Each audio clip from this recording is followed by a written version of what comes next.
In a whirlwind of chaotic headlines, the world seems to be spiraling into a bizarre political circus. Just moments ago, Elon Musk suggested that the United States should liberate the UK, perhaps with an invasion? Andrew Tate has thrown his hat into the ring, announcing he intends to run for Prime Minister of Great Britain.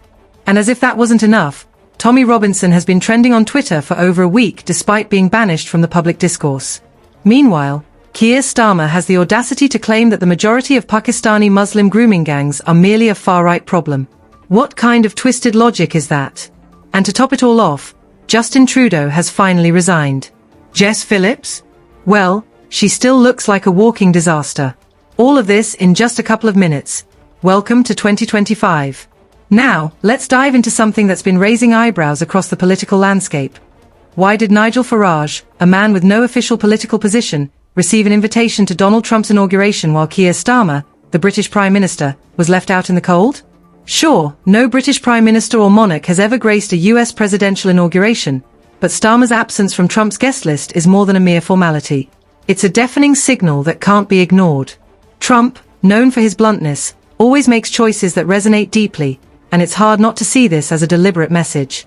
Starmer, who has made it clear he wants nothing to do with Trump's policies, seems to have become irrelevant, simply a ghost in the political arena. And speaking of Trump, he just tweeted at Starmer, demanding that he open up the North Sea and eliminate those ridiculous windmills. I can't help but love this. It's like watching a political soap opera unfold in real time. The Elon factor and the Trump factor are merging, and it feels like the roller coaster is just getting started. Meanwhile, Farage stands tall, a staunch Brexit supporter and loyal Trump ally, basking in the attention. He didn't just support Trump, he shared a stage with him, embodying their mutual ideals and ambitions.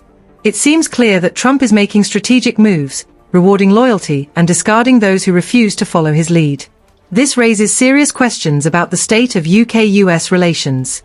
Are they as strong as they once were, or are we witnessing deep cracks forming? It's important to remember that this isn't the first time a British leader has missed a presidential inauguration. No British leader has attended such a ceremony, but Trump's invitation to Farage turns this unspoken tradition on its head. It signals a shift in the political landscape, where loyalty matters more than protocol. The fact that a controversial figure like Farage gets a prime seat while the current Prime Minister is sidelined sends a chilling message about Starmer's standing. And let's not forget the implications of Starmer's silence. A Prime Minister who receives no invitation looks weak next to a former politician who's grinning on the sidelines.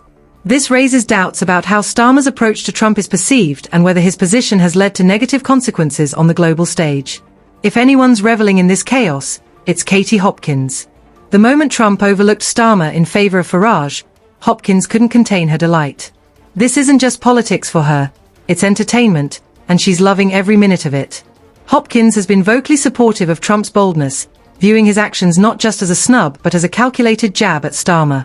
To her, Trump isn't playing games, he's setting the tone and showing who's really in charge. She's been quick to share her excitement with her followers, igniting debates and creating outrage in her usual style. This moment isn't merely a blip on the radar, it's a signal of what's to come. Breaking news from the Labour camp reveals that they've announced themselves as the party for business. How convenient. Angela Rayner was even spotted claiming they are the party for Palestinians. If you happen to be a Palestinian businessman, then apparently Labour is 100% your party, whatever that means. In other news, the Catholic Church isn't without its scandals. The Pope recently found himself in hot water after commenting that gay people shouldn't become priests due to the overabundance of fornication in the church. That's not just a controversial take, it's a slur, and it's not acceptable, no matter how you slice it. Meanwhile, it's clear that Starmer is no match for someone like Trump. Hopkins thrives on controversy, and Trump is providing her with all the fuel she needs to keep the fire burning. What's more, Katie Hopkins isn't just watching from the sidelines.